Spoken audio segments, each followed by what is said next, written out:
Hey everybody, your course designer Dr. Kimberly Green here, and I apologize for the glasses and the hat, but I give up.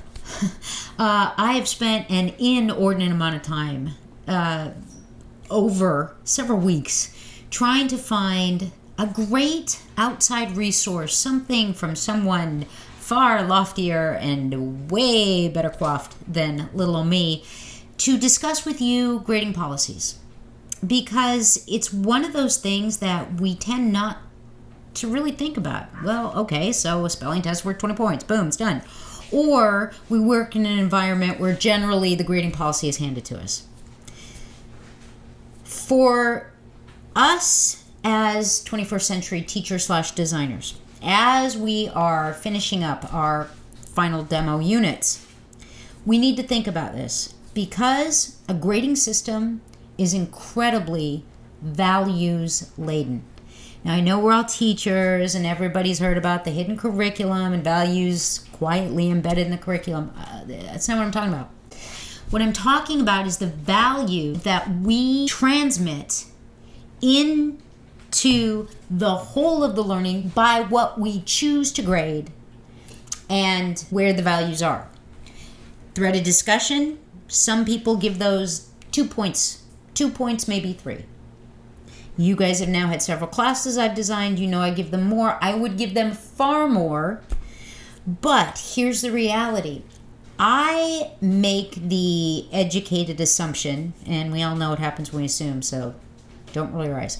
But my educated assumption is that you're probably going to spend about an hour a week. Maybe a tad more, maybe a tad less. I would love to have you spend more time in there. As a social constructivist, I personally find that the threaded discussions are crucial for the ongoing engagement with cognition, with the affective domain, with your peers, negotiating meaning. I have given those about as many points as I can, considering that the whole of a week is designed to be about 10 hours, 10 to 14 hours. I know, again, some of you are rolling your eyes. Some are more, some are less. But the work is designed that all in is 10 to 14 hours. So if I'm assuming that you're spending about an hour, sometimes more, sometimes less, on the threaded discussion board, and I recognize that the key summative assessment at the very end really should be something that is worth around a third of the points of the whole class, so that you recognize the points communicate to you the value of your effort to put in.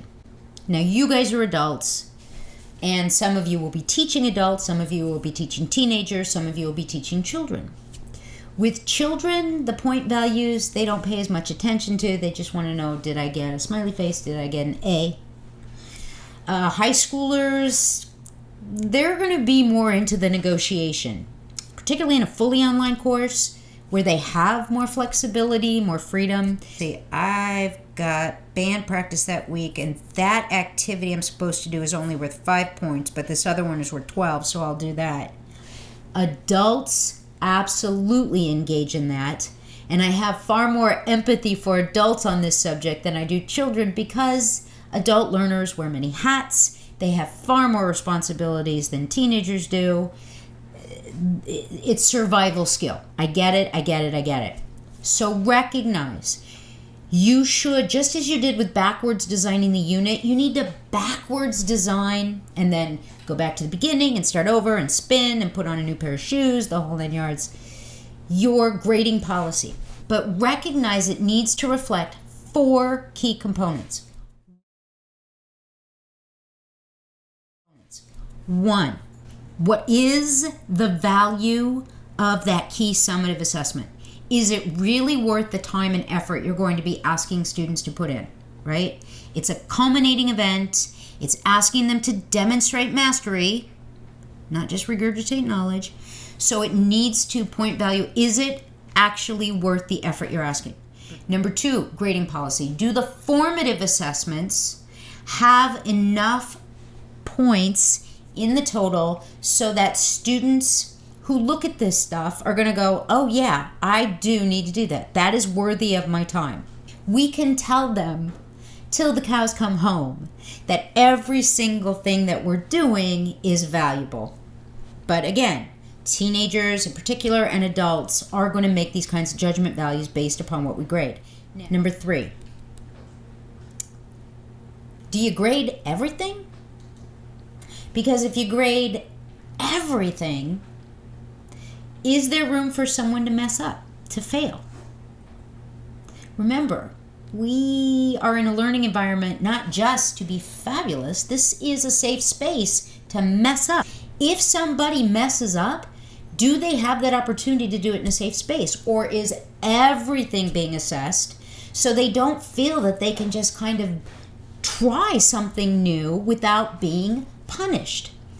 So 3 is somewhere between, is there a safe space, or are you grading in almost a punitive fashion by not giving the students the opportunity to just explore, experiment, and try, and then get feedback on that trying? Remember, we can give feedback without there being a grade. Sometimes the way to do that is to blatantly say, look, I know this is new, 10 points for trying, getting it done and turning it in, and then I can give you feedback. Now, you may say, I don't want to do that because I'm going to have students who take advantage and just do a cruddy job. Well, yeah, you may. You'll have a couple. I get those every now and then too. That's life. It is what it is. But if the thing you're giving them the opportunity to try with just a flat, small, static grade, and then the opportunity to give feedback is something that they are motivated to do, if it's something based upon a personal experience, you've built the lesson in a way that there's an affective component to it as well as cognitive and maybe even behavioral, or it's reflective in nature, the odds are way better that they'll go ahead and give it the best they can, especially when you're open about the fact that you will be using this as an opportunity to give feedback. Here's the 4th thing. It goes back to the whole concept of values. Are you assessing performance in multiple fashions, as in multiple representations, synthesis, as in multiple learning styles? Some of us have a bad habit of assessing higher points to the learning that tends to be the way we learn best. What value does that transmit to the learner? That's the way to learn or to demonstrate. If we're authentically giving student choice, we need to make sure that there's multiple learning modalities within that choice, and every choice is graded equally. No one can be penalized for choosing to do a movie versus choosing to paint a picture versus choosing to write the essay. And that can be difficult. That's where crafting great rubrics really comes into play. But again, here's the number one thing I want you to walk away with from this. When you're crafting your grading policy, make sure that the points, however you add up to, and I strongly recommend you not freak out, and I say this from experience, that everything, the whole thing, the unit, the this, the that, has to equal 100 points. Sure, it makes life easy, but if it's a very long, if it's a semester long thing, even for 8 weeks, when people try and tell me that my courses should only be 100 points, I push back. You can't tell me, the designer, that I have to ensure that everything equals this. If I can, that's great. But sometimes there are several things that are so crucial that I need to get them to a higher point level. But I also still want to make sure that there's points involved in the other small things so people will feel rewarded for the effort being made. But again, from a values perspective, are you creating a policy that supports and reflects the authentic engagement by your students by grading multiple forms of their demonstration of mastery, or different forms. I look like I'm throwing up. I'm really not. I feel like I'd like to, but that's another story. Sorry.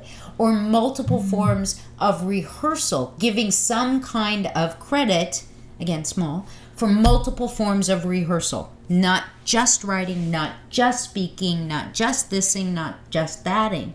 If we design learning that in our grading policy only values one, maybe two forms of learning, that's not fair. That's not fair. And just as Gardner talks about in chapter 3, synthesis, particularly for the elementary grades, unless we teach it, role model it, and demonstrate that we value it, ding, ding, ding, it's not going to be something that our learners are going to really be willing to put their energy into. So, as you work on this paper, I want you to recognize that point value systems aren't just as clear-cut as you can. You've got to think about the time somebody puts in. You've got to think about the effort that went into creating, doing, performing. If it's rehearsal, is it worth giving a couple points for that effort? But then at least you have a mechanism for easily seeing how they're doing and getting feedback. Do you want them just to have a sandbox to play in? Wikis are great for sandboxes. Maybe get some peer feedback without any kind of grade attached to it. But again, high school and adults, busy students. If something doesn't have any points attached to it, you better let them know why they're doing it and how it's valuable for them. So, as you work on your paper, please keep all this in mind. If you have any questions, you know your instructor is an email away. And again, sorry for the glasses and the hair, but I'm telling you, there are no good resources on this out here. Until now. Okay. Bye, guys.